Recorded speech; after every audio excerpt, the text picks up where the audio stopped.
കോട്ടയം നഗരസഭയിൽ 211 കോടി രൂപ കാണാനില്ലെന്ന ഓഡിറ്റ് റിപ്പോർട്ടിൽ അടിയന്തര കൗൺസിൽ യോഗം ഇന്ന്. സെക്രട്ടറി കൗൺസിൽ യോഗത്തിൽ വിശദീകരണം നൽകും. ഗോകുൽ രമേശ് ഉണ്ട്. ഗോകുൽ, വിവരങ്ങൾ.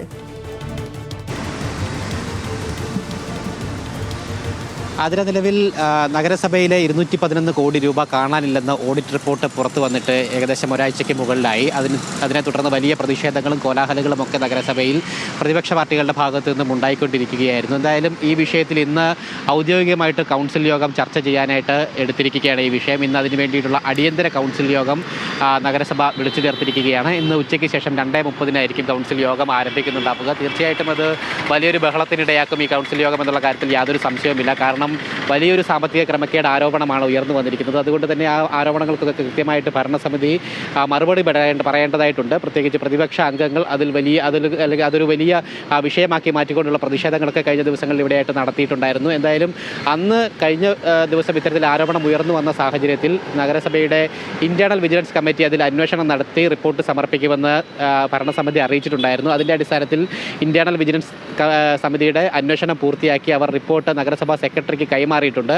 ആ റിപ്പോർട്ട് ഇന്ന് നഗരസഭാ സെക്രട്ടറി സഭയിൽ അല്ലെങ്കിൽ ഈ കൗൺസിൽ യോഗത്തിൽ അവതരിപ്പിക്കുമെന്നും അറിയാനായിട്ട് സാധിക്കുകയും ചെയ്യുന്നുണ്ട്. നിലവിൽ നഗരസഭയുടെ തനത് ഫണ്ടായിട്ട് ലഭിച്ചിട്ടുള്ള ഏകദേശം 211 കോടിയോളം രൂപ അത് ചെക്കിൽ വരവ് വെച്ചു. പക്ഷേ നഗരസഭയുടെ ബാങ്ക് അക്കൗണ്ടിൽ ആ തുക കാണുന്നില്ല എന്നുള്ളതായിരുന്നു ഗുരുതരമായിട്ടുള്ള ആരോപണം. തദ്ദേശ വകുപ്പിൻ്റെ ഓഡിറ്റ് വിഭാഗം നടത്തിയിട്ടുള്ള അന്വേഷണത്തിൽ അല്ലെങ്കിൽ ആ ഓഡിറ്റ് വിഭാഗം തയ്യാറാക്കിയിട്ടുള്ള റിപ്പോർട്ടിലാണ് ഇത്തരത്തിൽ 211 കോടി രൂപയോളം കാണാനില്ലെന്ന വിവരം പുറത്തുവരികയും ചെയ്തിട്ടുള്ളത്. നേരത്തെ മുതൽ തന്നെ സാമ്പത്തിക ക്രമക്കേടുകളിൽപ്പെട്ട് ഉഴലുന്ന ഒരു നഗരസഭയാണ് കോട്ടയം നഗരസഭ എന്ന് പറയുന്നത്. മുൻ ജീവനക്കാരൻ 2.39 കോടി രൂപയുടെ പെൻഷൻ ഫണ്ട് തട്ടിപ്പ് നടത്തി. അതോടൊപ്പം തന്നെ കഴിഞ്ഞ ബജറ്റ് സമ്മേളനത്തിൽ സമ്മാന പൊതികൾ വിതരണം ചെയ്തതുമായി ബന്ധപ്പെട്ട സാമ്പത്തിക ആരോപണങ്ങൾ, അങ്ങനെ തുടർച്ചയായിട്ട് സാമ്പത്തിക ക്രമക്കേട് ആരോപണങ്ങൾ ഉയർന്നിരിക്കുന്ന ഒരു സാഹചര്യത്തിൽ കൂടിയിട്ടാണ് ഇത്രയും ഭീമമായിട്ടുള്ള ഒരു തുകയുടെ സാമ്പത്തിക ക്രമക്കേട് ആരോപണം കൂടി ഭരണസമിതിക്ക് മേൽ വന്നു ചേർന്നിരുന്നത്. അതിനെ തുടർന്ന് വലിയ പ്രതിഷേധങ്ങൾ, പ്രത്യേകിച്ച് UDF ഭരിക്കുന്ന നഗരസഭയാണ്. LDFിൻ്റെ ഭാഗത്തു നിന്നും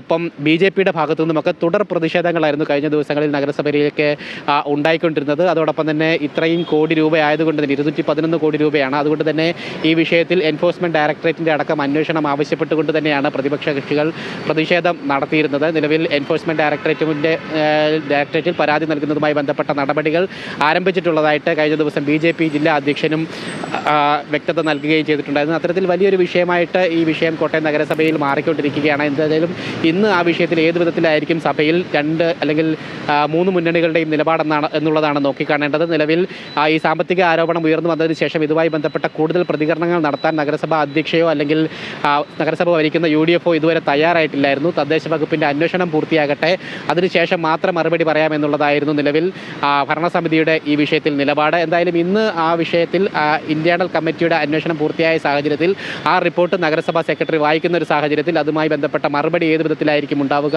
എന്തായാലും തീർച്ചയായിട്ടും അതൊരു ബഹളത്തിൽ കലാശിക്കുന്ന ഒരു കൗൺസിൽ യോഗമായി മാറുമെന്നുള്ള കാര്യത്തിൽ യാതൊരു സംശയവുമില്ല. ശരി, ഗോകുൽ രമേശാണ് വിശദാംശങ്ങൾ നൽകിയത് കോട്ടയത്ത് നിന്ന്.